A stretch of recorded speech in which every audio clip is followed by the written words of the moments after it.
So today I'll be showing you how to back up your iPhone to your MacBook Neo. Now the first thing you want to do is connect your iPhone to your MacBook via a cable.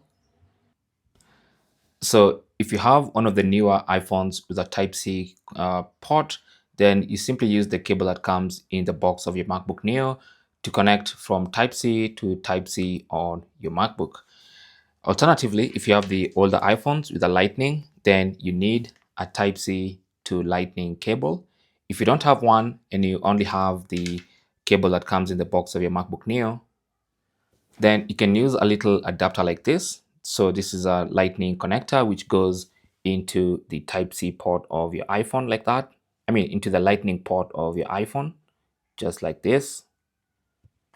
And then now you can connect a Type-C cable from here and the other end of that Type-C cable to your MacBook Neo, right? So depending on whatever you have at your disposal and what iPhone you have, make sure you connect with a cable to your MacBook Neo.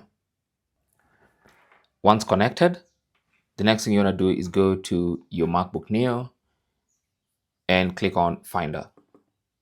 Once you open Finder, on the left-hand side under Locations, you should see your iPhone. You can see mine is called WebPro's iPhone. It's right there. And you can see all the details about your iPhone right there.